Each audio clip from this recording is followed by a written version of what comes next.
Hello and welcome to Novara Live. I'm Moya Lothian-McLean. We've got a packed show, and for it, I'm joined by Sarkar. I'm so glad you got the black jumper memo, Moya. I was scared you'd missed it. Yeah, we both got the dress code memos today. Coming up later tonight, we talk to an expert on international humanitarian law about Israel's actions inside Gaza. We'll also be covering the Labour rebellion over the vote for a ceasefire in Gaza. Israel's raid of the Al-Shifa hospital has entered its second day. IDF forces took control of the complex yesterday, and little information has emerged since then. Reporting from Khan Yunis in southern Gaza, Al Jazeera's Hani Mahmoud said this. What the Israeli military is doing is destroying the hospital, damaging all of its facilities, going in building by building, destroying all of its properties inside. For example, the specialized surgeries building have been completely destroyed from inside. All of its basement, where the basement that houses a medical warehouse where they have all the medicine and all the medical equipment.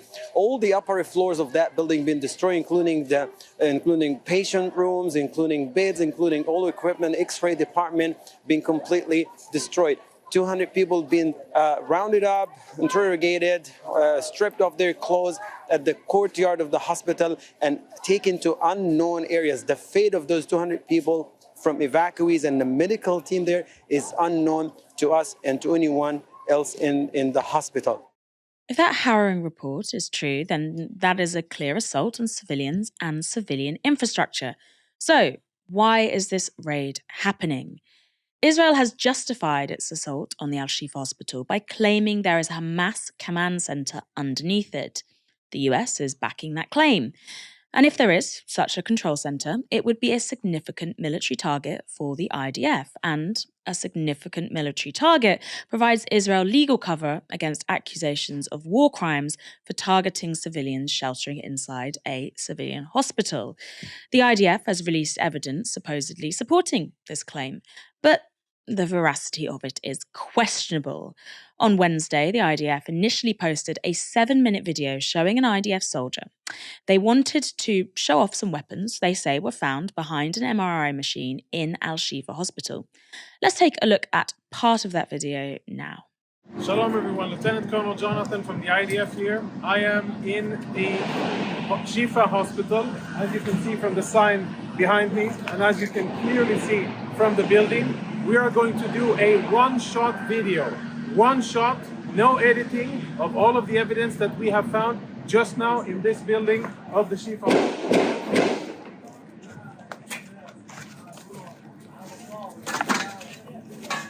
So we're inside the MRI center of the Shifa hospital.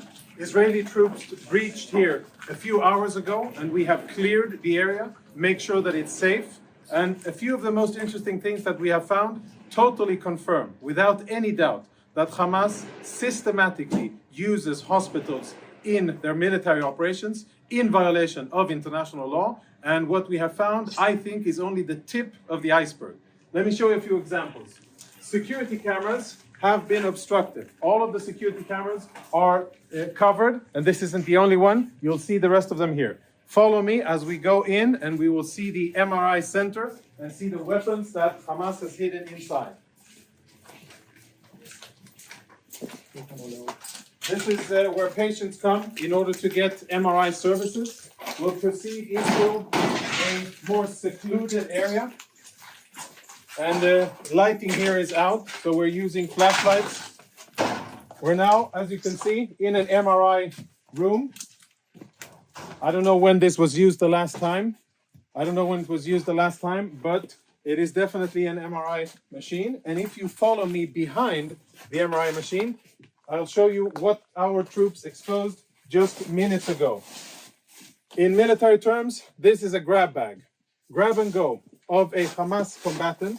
And if you zoom in and we get some light over here, what you'll be able to see is military equipment. There is an AK-47, there are cartridges, ammo, there are grenades in here, of course, uniform, and all of this was hidden very conveniently, secretly behind the MRI machine.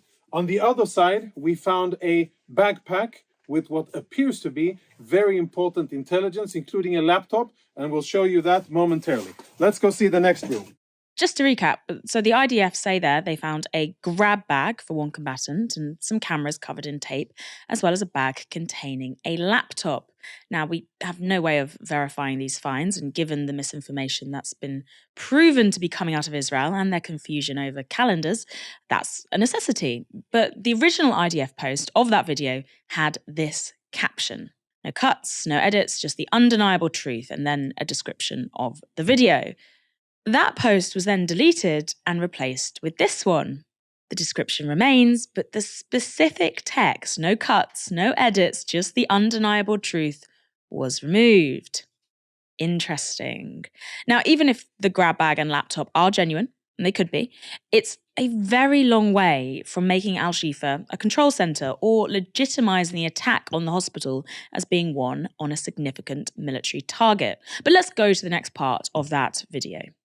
So we're still in the MRI center. The backpack was found in here, and it was also hidden behind the MRI machine. As you can see, the rest of the equipment here is proper hospital equipment, right? Bandages and medical gear. It seems as if there's no real shortage because there's a lot of equipment here, but we'll leave that for another discussion. Let's go see weapons and other prohibited items.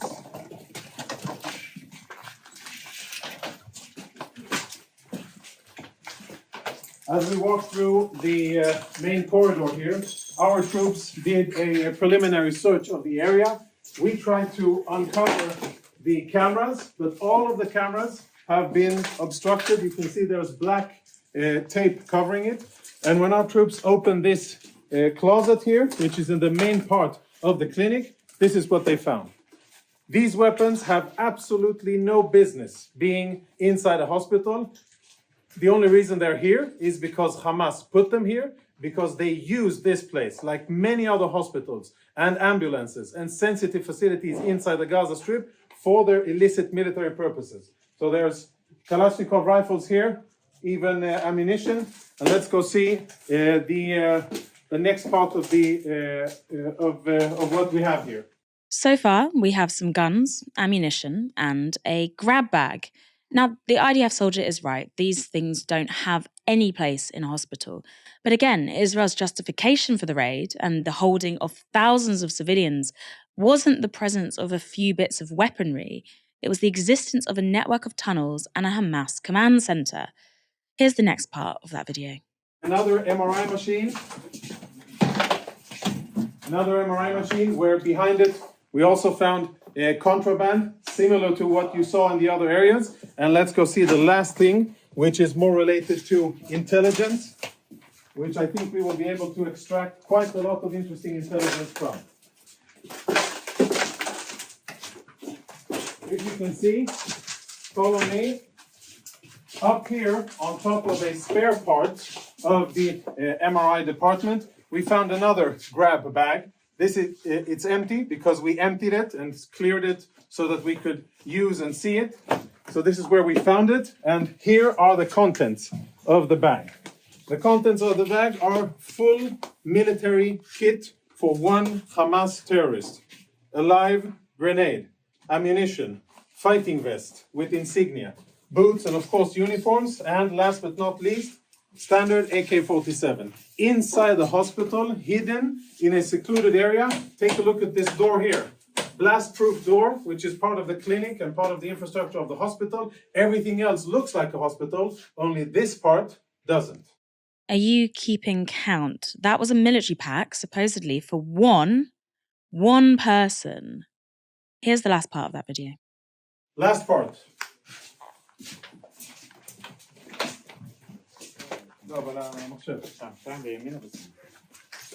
Now we will see something that our intel researchers are looking into.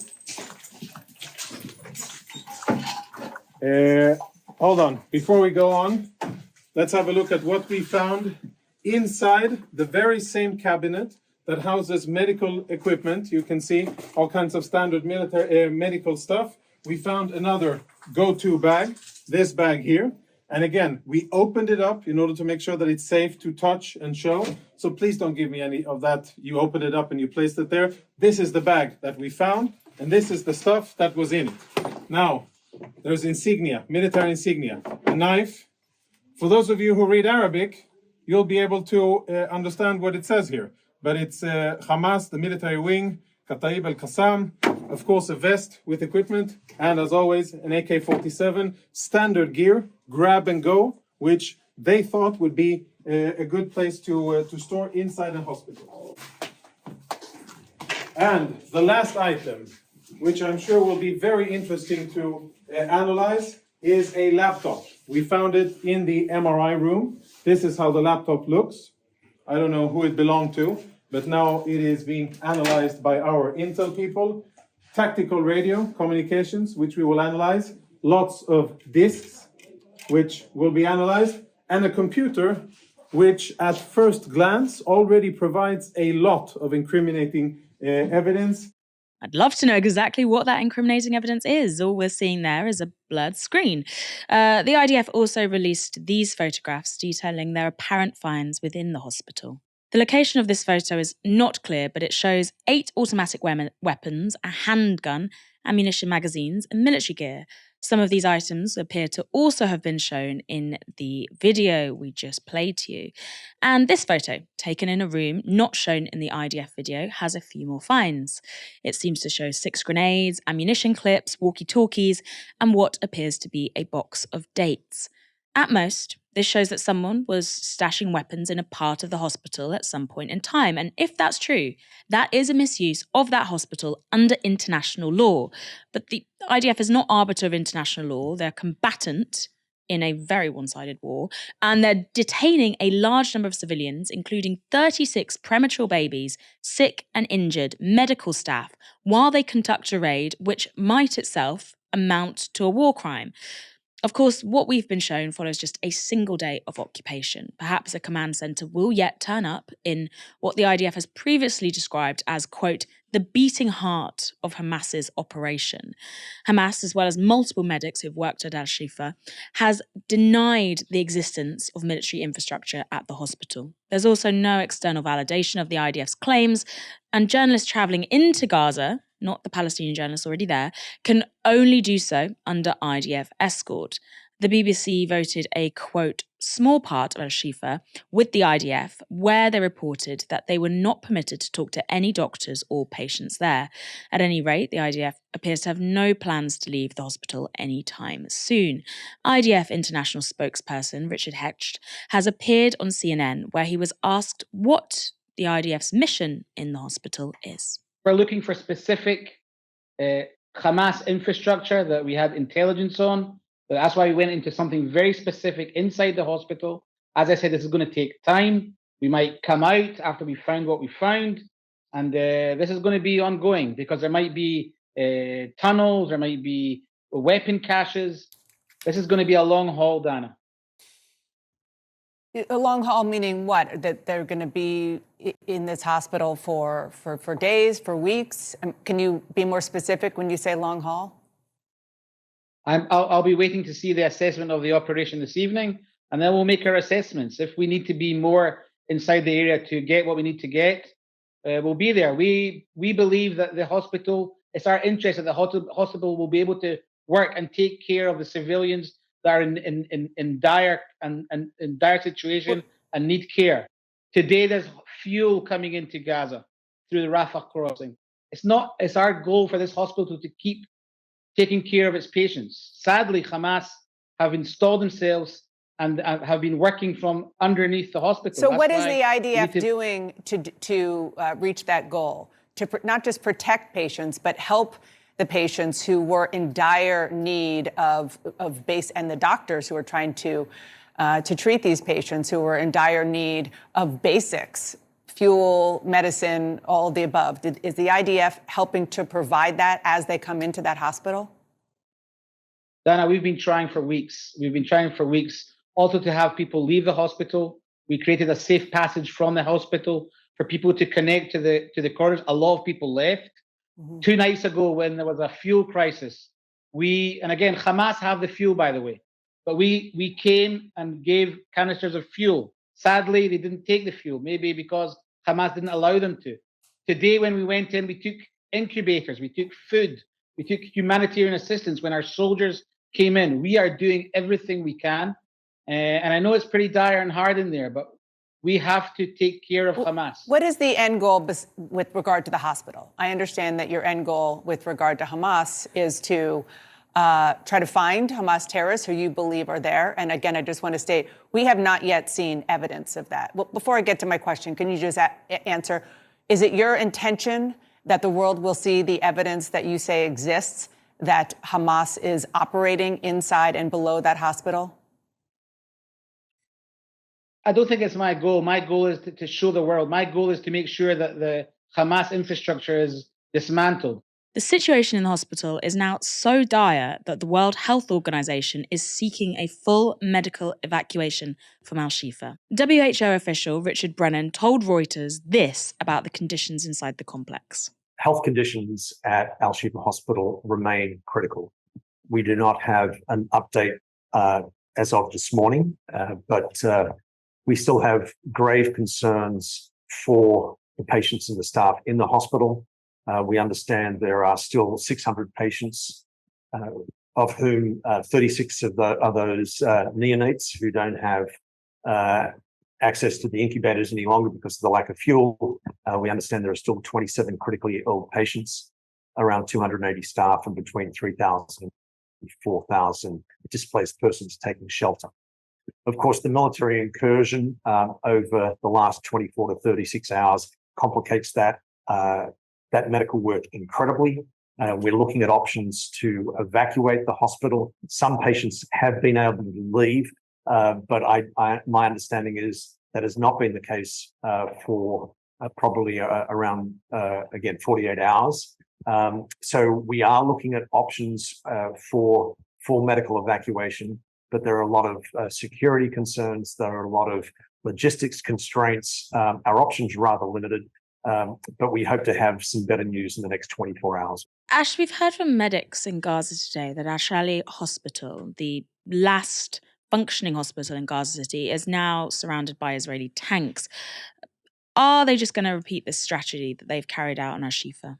This will be a strategy which is repeated by the IDF across different hospitals, because one of the things that you've got to remember is that they've spent weeks building the propaganda case against Al-Shifa Hospital.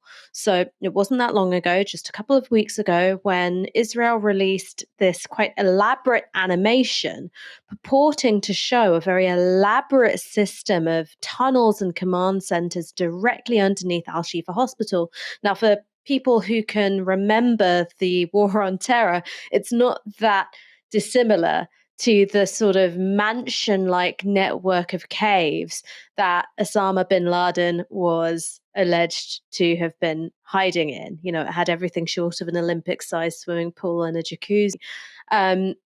So far, none of the evidence that Israel has presented comes anywhere close to supporting those allegations, those very specific claims that they made in order to justify treating Al-Shifa Hospital as a military target. So let's remind ourselves about what some of those specific claims were. As you said, Al-Shifa was referred to as the beating heart of Hamas. Zippy Hotovely, just 2 days ago, the Israeli ambassador to the UK, alleged on Sky News that Al-Shifa Hospital is Hamas headquarters. The White House claimed to be in possession of intelligence that suggested that Al-Shifa Hospital was a base of both military operations and a place where Israeli hostages were or were being held. So these are very specific claims where, if they were true, they could be considered grounds under international law for Al-Shifa Hospital to be stripped of its protected status under the Geneva Conventions. Now, the circumstances in which hospitals lose their protected status in war, that's very, very limited. So it has to be being used for military purposes by combatants. The operations taking place from that hospital, or the personnel who are stationed there have to be there specifically because they want to avoid being targeted. They want to avoid being killed or inhibited in some way by military attacks. The action taken has to be done with an absolute with the absolute protection of civilian life in mind. So there has to be specific warnings and opportunities for civilians and patients to evacuate. There has to be minimal disruption to medical procedures and the treatment of patients. And the action has to be proportionate. And also, these assessments have to be on the basis of fact. Now, like you said, it might be that new evidence emerges in the coming hours or coming days, but we have not seen anything close to the elaborate network of tunnels and an established and significant base of operations. And we certainly haven't seen evidence so far of Al-Shifa Hospital being Hamas headquarters. Now, if no more evidence that's reliable and verified surfaces suggesting that Al-Shifa Hospital was in fact Hamas headquarters, this really could be Israel's WMD moment. Big claim, nothing coming up to support it. There is an awful lot of international pressure.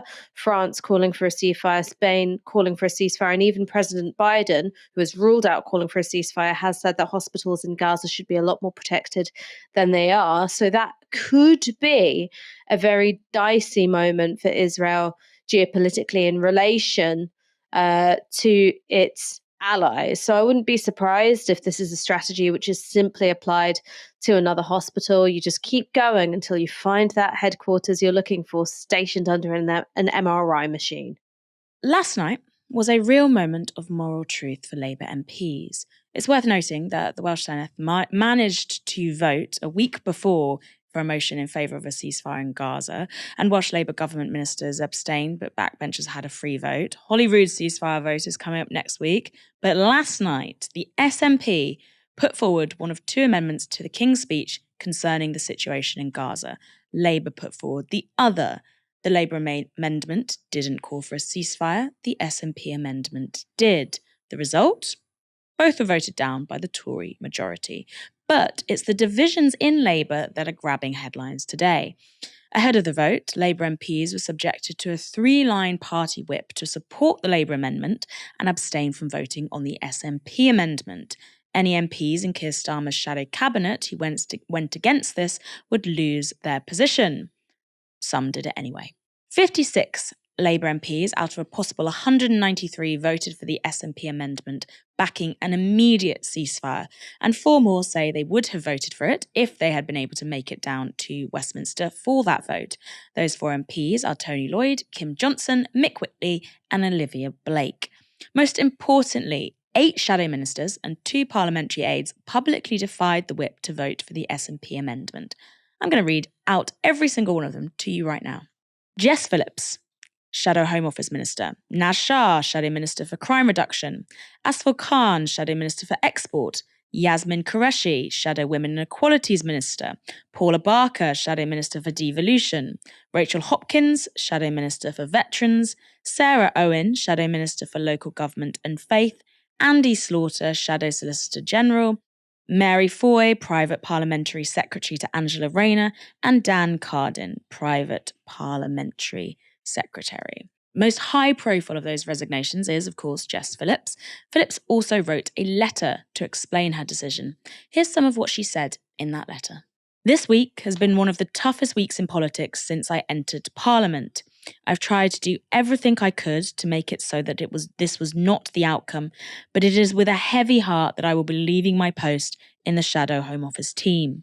On this occasion, I must vote with my constituents, my head, and my heart, which has felt as if it were breaking over the last 4 weeks with the horror of the situation in Israel and Palestine. I can see no route where the current military action does anything but put at risk the hope of peace and security for anyone in the region now and in the future. Ash, Jess Phillips is not associated with the left of the party. What does this say about the scale of yesterday's rebellion? Well, I think this shows that Keir Starmer has a problem in terms of getting the entirety of his party behind his line, which is humanitarian pauses, but ultimately we're going to defer matters of foreign policy over to the US.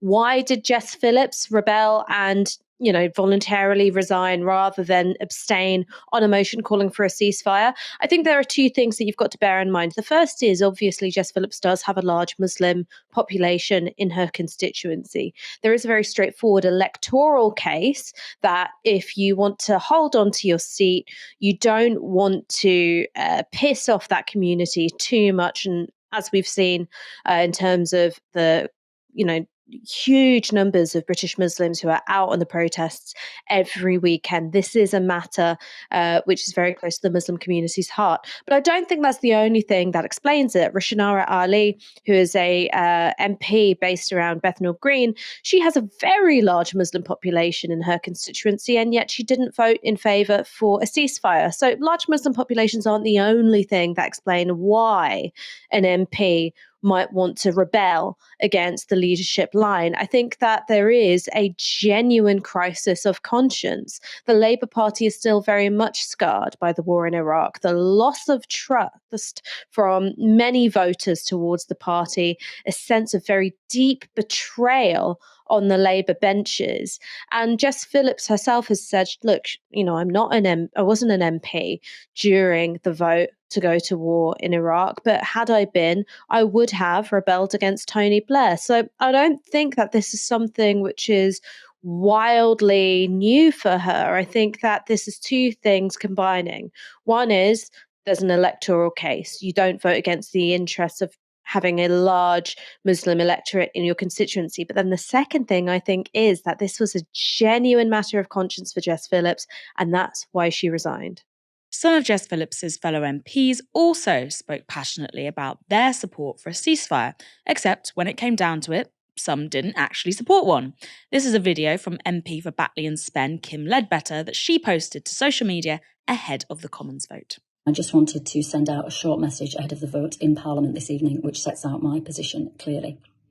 Of course, I want a ceasefire in Gaza, which human being on this planet wouldn't. But what I won't be doing this evening is voting for the SNP amendment. And the reason I won't be doing that is because even if I did, nothing would change.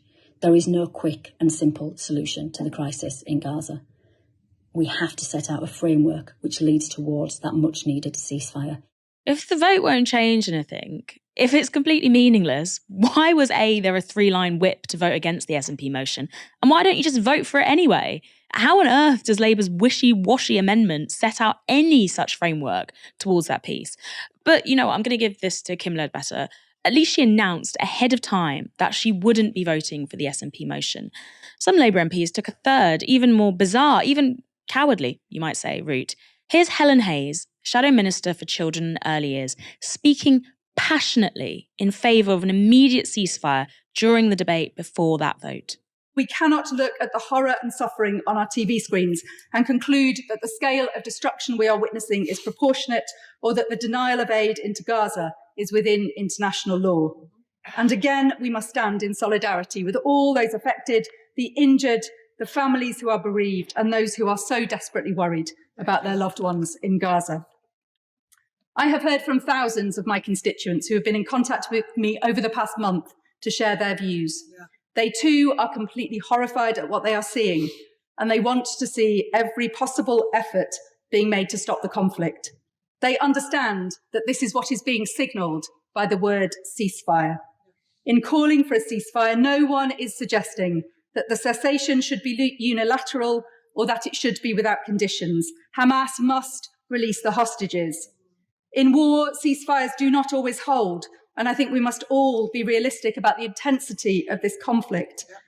But a bilateral humanitarian cessation of the violence, a ceasefire, is surely the minimum we should be demanding in the face of such horrific suffering. I fully understand that colleagues will have different views from their constituencies, and there is no easy response to this appalling conflict. We must all treat each other with respect at this time, but we must, all of us, be able to stand in front of our own constituents with integrity and at peace with our own conscience on the issues that matter most to them. And my conscience tells me that I must call for a ceasefire today. So how did Helen Hayes' conscience make her vote on the SNP amendment that called for an immediate ceasefire that came after that heartfelt speech? Well, she abstained. Here's what Helen Hayes tweeted after the vote. Today, I made my position absolutely clear. I support a ceasefire in Gaza. I did not vote for a divisive amendment by the SNP, but I will continue to represent the views of my constituents on the issue and to call for a hashtag ceasefire now. I'm calling for a ceasefire now by not voting for a ceasefire now. Makes total sense. But then former Labour speechwriter Alex Nuns made an interesting claim. A reliable Labour source has told me certain MPs were given licence by the leadership to sound like they supported a ceasefire for social media clips and so on, provided they didn't actually vote for one. A scheme to deceive constituents on an issue of life and death. Classy. Now, this is a very bold claim, right? So Novara HQ did what we do. We actually did some reporting and we reached out to our sources. We've had it confirmed by a separate Labour PLP member that this claim is true and that Labour MPs are discussing it widely. And the names of 2 MPs have been mentioned explicitly in connection with such a deal, let's call it that. These are Helen Hayes and Florence Eshalomi, MP for Vauxhall. According to our source, their, quote, resignation letters were written, but their minds were changed last minute. Florence Eshalomi has also released a statement after the vote she abstained on, and this is what she wrote in her accompanying tweet. I have received many emails from constituents. I have made my position clear in that I support a humanitarian ceasefire. I did not vote for the divisive SNP amendment, and I will continue to represent the views of my constituents.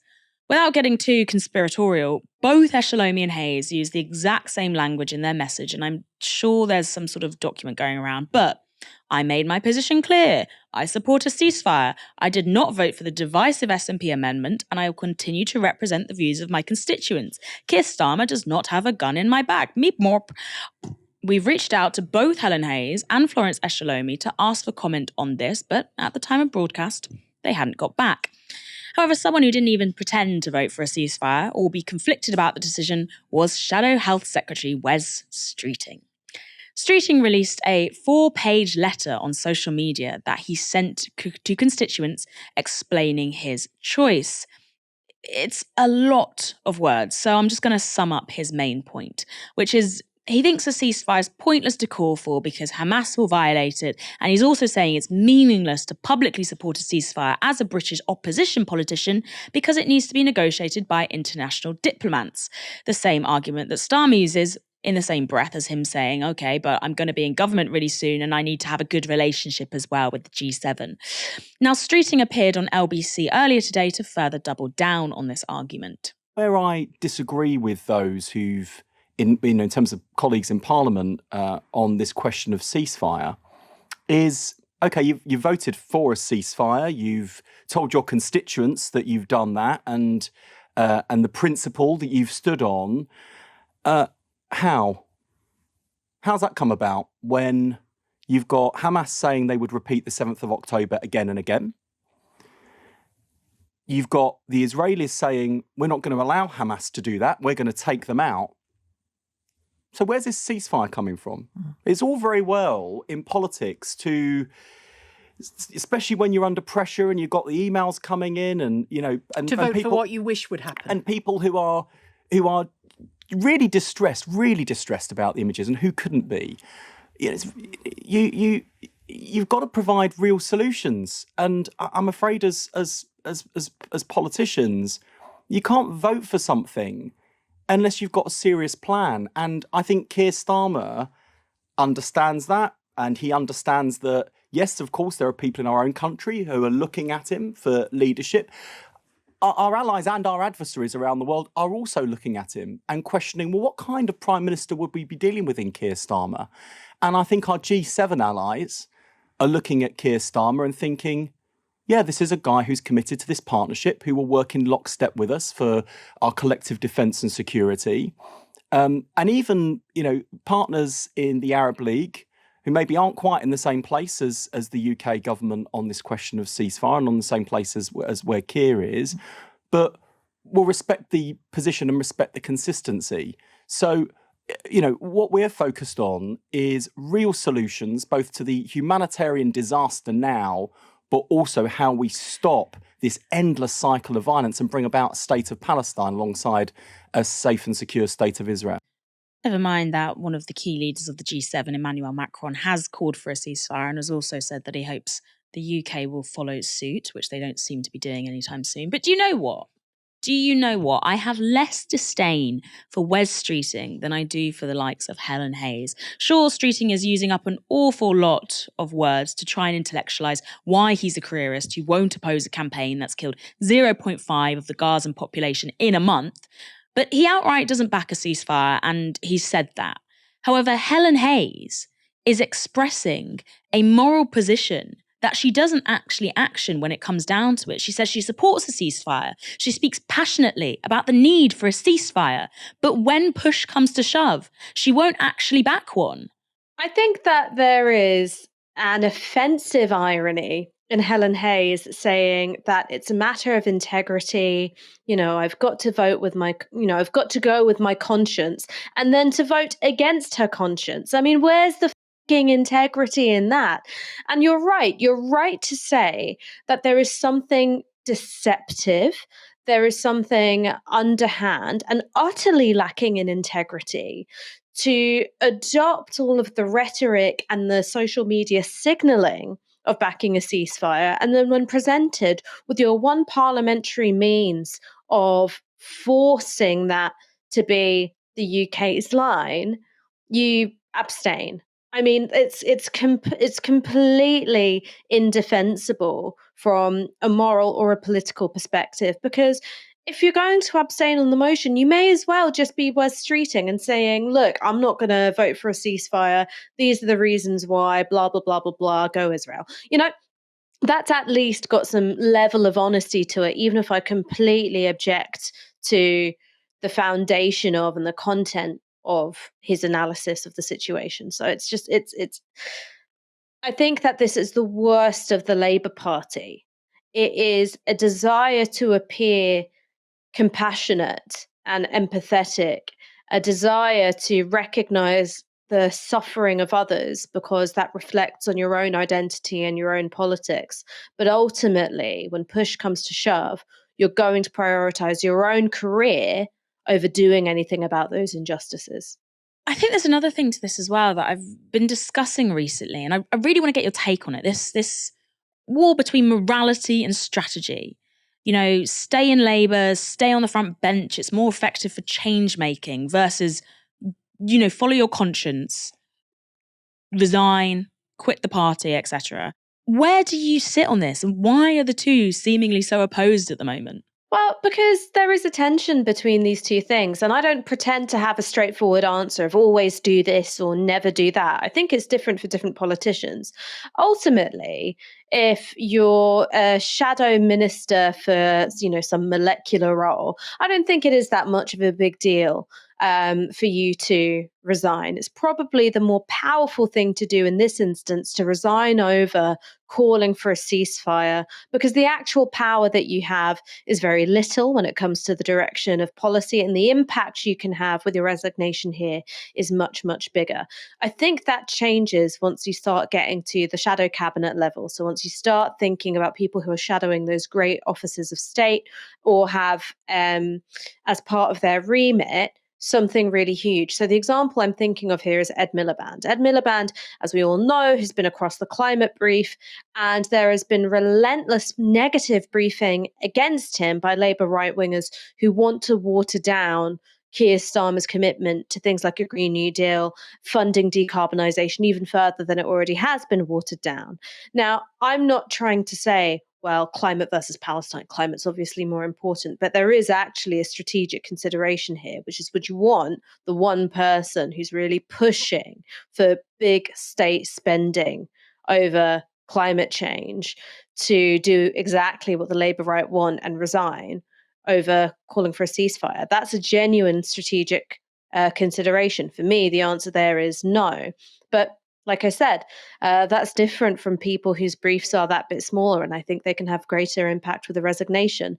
So it's not about going, here's the hard and fast rule, and here's the thing that you always have to do. But it is about considering all the different factors. What's your brief? What are you doing with it? Whose interests are you standing up for within it? And what is this issue at hand? And this was part of the debate I had, not with a Labour Party member, but with former Conservative MP Rory Stewart, which is, what is the line you should break with the party leadership on? For him, it was voting against a Cameron-imposed 3-line whip to abolish the House of Lords. For me, I thought that it was quite revealing and telling that the straw that broke the camel's back was about a matter of constitution and how British political structures work, rather than something like austerity. And we disagreed about what the straw that broke the camel's back ought to be. So I think that there's a lot of variety. You're not going to have a huge amount of agreement between individual politicians on this. But I think that if you're, a shadow minister for something tiny, just fucking resign. That's going to be the most impactful thing you can do. Multiple human rights agencies have accused Israel of breaching international humanitarian law in Gaza. Human Rights Watch has demanded that Israel be investigated for war crimes over its strikes on Gazan hospitals, while Amnesty International has described the mounting evidence of Israeli war crimes in Gaza as, quote, damning. And South Africa's president, Cyril Ramaphosa, has said that the country has now referred Israel to the International Criminal Court for investigation over alleged war crimes committed in Gaza. The ICC is the only permanent international court in which claims of war crimes and crimes against humanity can be tried. And referrals to the ICC are nothing new for Israel. But despite many of Israel's acts against Palestine appearing to fall under the court's jurisdiction, it has not once, upheld a complaint against Israel. Now, the ICC only comes into play once international humanitarian law is broken. Generally, things don't go that far anyway. Rogue states are usually forced to uphold international law by the global community through diplomacy, the application of sanctions and other measures, but that doesn't seem to apply to Israel either. Now, Israel is by no means the first country which has seemed to commit human rights violations as the rest of the world stands by, twiddling their fingers, or rather the West does. But the situation in Gaza is another startling example of hypocrisy on the part of Western leaders like Joe Biden and Rishi Sunak, who are calling for sanctions on somewhere like Russia. The power of humanitarian law has become a persistent question in the last decade. At least it has for me. And if Western allied countries can claim whatever they like as political cover for human rights violations, and our leaders will back them up, some are even asking, what's the point in even having international humanitarian law? Well, to get some answers, earlier today I spoke to Ahmed Abofoul, international criminal lawyer. When Western leaders in general say Israel has the right to self-defense, I think what they mean is not that Israel has the right to defend itself. Legally speaking, Israel has the right to protect itself and to protect its citizens. But it does not, in this particular case, in fact, has the right to self-defense. The right to self-defense in international law is governed under Article 51 of the United Nations Charter. And it can only be invoked when a state is being attacked by another state. This is not the situation here. Israel is not being attacked by any state, but by a non-state actor, a resistance group or an armed group or whatever you want to call it, but not a state. So it cannot invoke right of self-defense. Another layer to the legal understanding of the right of self-defense in international law is that an occupying power, especially in this case, the longest occupation in modern history, cannot invoke self-defense against the people it occupies, because the law by virtue give those people the right to resist. The right to resist an occupation is a right protected by international law, including international humanitarian law, and regulated that such resistance must be in compliance with international humanitarian law.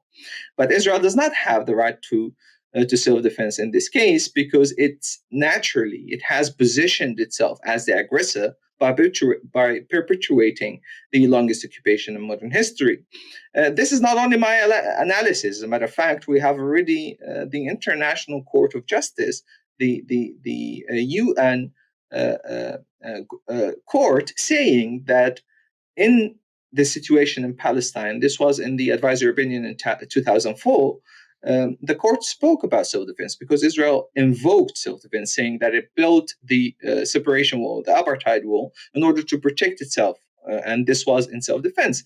And the court denied that. The court said clearly that the right to self-defense, the regime of law that governing the right of self-defense under Article 51 is irrelevant in this case because Israel is an occupying power and cannot invoke the right to self-defense against the people it occupies. So I hope this is settled, and it is settled in law, but people must understand when political readers are using this word, Israel has a right to defend itself, it doesn't hold any solid ground legally, and it's not based on any legal interpretation, but this is rather a political rhetoric. I wanted to clarify this at the outset. But in terms of international humanitarian law, which is the body of law that governs the armed conflict, whether international or non-international armed conflict, and all parties to the conflict must comply with the rules of international humanitarian law, especially the Fourth Geneva Convention about the protection of civilians during armed conflict. Israel is clearly in violation of international humanitarian law. When you have Israeli leaders saying they want to impose a medieval siege, and I quote in the words of the Minister of Defense, there will be no fuel, no electricity, no water, nothing. We fight, quote unquote, human animals, and we act accordingly. These were the words of the Israeli defense minister. When you have the spokesperson of the Israeli occupying forces saying the focus is on damage, not on accuracy, this also gives you an indication that Israel is not intending to protect international humanitarian law. Some strikes in densely populated refugee camps, killing tens of civilians, have no justification whatsoever. In addition, Israel has been lying about its targets in Gaza. It lied about several incidents, including hospitals. It went into hospitals, committed crimes, but it couldn't substantiate its claims that there is, quote unquote, Hamas command centers in those hospitals. So, to be honest, Israel's excuses are so not convincing, and it's making a mockery of the whole body of international humanitarian law.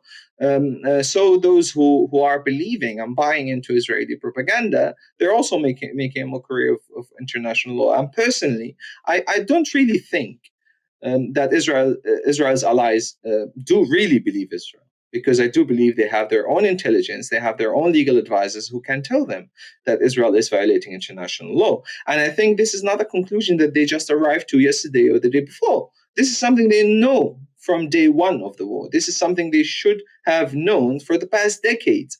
But the question is, if you know that a regime is systematically committing human rights violations and international humanitarian law violations that could amount to war crimes and even crimes against humanity, and we've been also hearing genocidal rhetoric, why would you continue provide such a regime with arms and weapons and diplomatic coverage? Unfortunately, Israel's allies, I can clearly say and claim, they're not only complicit in Israel's crimes, they're actually actively participating in those crimes and responsible for them. The West and Western leaders have often, in an unearned fashion, I would say, appointed themselves as this global police force. What damage has the conduct of people like Joe Biden, Rishi Sunak, European leaders, even like Macron, been done to that reputation during the course of this conflict? It's done a lot. In fact, it's showing us what a lot of us already knew, that we don't, in fact, live in a post-colonial world after World War II and the so-called international rules-based order. It seems clearly that we live in a neo-colonial and an imperial world at the moment, because the West has demonstrated clearly their set of priorities is not values first, it's interest first. And we saw this clearly in two events that are close to each other in terms of timeline. In the situation in Ukraine, we saw the West advocating passionately and rightly so for international justice and accountability for victims of international crimes. We saw exceptional devotion of resources, especially voluntary contributions to the International Criminal Court investigations and financial support and Khalat's personnel, so also human resources to such investigations. But when it comes to Palestine, all of a sudden, accountability and international justice kind of become irrelevant. I encourage you and your viewers to view all of these statements by the EU, by all European countries, by the US, and see if there is any mention whatsoever of accountability, of justice, of international law. It seems that when it comes to Palestine, the West is only dealing with the Palestinian cause and the Palestinian situation as a security issue, as a security concern, not as a cause of rights that recourse to international law could provide a path for peace and security and stability, but they only view it through the lens of security. And it's no secret that the U.S. interest is with Israel, and therefore they support it regardless. And I think this is not only dehumanizing the Palestinians and holding them to different standards than any other human beings in the globe, especially the West and their allies, but it's also undermining the very system that the West claims to adhere to and wanting to promote. People in our part of the world, in the global South, cannot really take our Western colleagues seriously when they speak about human rights violations and international law, because clearly this is not a genuine belief in this value system. This value system is subject to instrumentalization when politically convenient for these states. And it's very unfortunate because, as you know, in the past decades, to be more specific, perhaps after the Cold War, the West, the US and European countries had the absolute power and control of the world to enforce this system that emerged after World War II, including the Nuremberg trial principles, which was the international criminal tribunal that tried war criminals and criminals who committed aggression from the Nazis at that time. But they don't seem to adhere to these principles. And this actually makes you wonder, do they really view Nuremberg as a contribution to our collective, let's say, our collective heritage as a human being? So does this set of values, the criminalization of aggression and the necessity to provide justice for victims of war crimes and crimes against humanity, does it apply to everyone or only when the victim is the white man, in a way? Obviously, we've got scores of examples where the West has benefited from international humanitarian law not being upheld. You look at Iraq, you look at Afghanistan. But this latest chapter really seems to have struck a chord when it comes to the hypocrisy of not enforcing humanitarian law, even while bleating about it. The question I have is this posing a real existential crisis for the existence of the Geneva Conventions, for the ICC?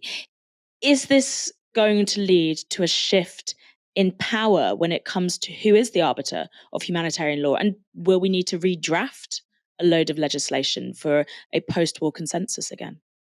Well, first of all, let me just maybe set the record straight. The problem is not with the rules. The problem is not with the law itself. It's not with the body of laws we have. Of course, it still needs improvement. It needs to reflect the legal systems and beliefs of all peoples of the world, not only Western legal systems.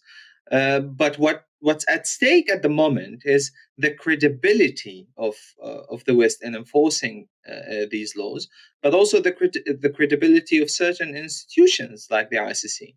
This is the litmus test for the ICC. And when we say the Palestinian people indeed need the ICC because they need justice, but we do believe that the ICC needs the Palestinian people as much, if not more, because so far, the ICC work and the cases that have been taken by the ICC and the trials that have occurred seem to have aligned well with Western foreign policy. Until now, we don't have any trial against any of those Western states or any of their allies. We haven't seen the wheel of justice running principally on all perpetrators, regardless of the nationality of that perpetrator. And Palestine here is, I believe, the litmus test, not only to international law or the International Criminal Court, but to the whole world order, that we are under the illusion that is representative of all people, and that we are living in a post-colonial world where we're all equals and there is no masters and slaves. We need to make sure that this is the reality, and the situation in Palestine, the question of Palestine, that is in principle a cause of justice, a matter of rights.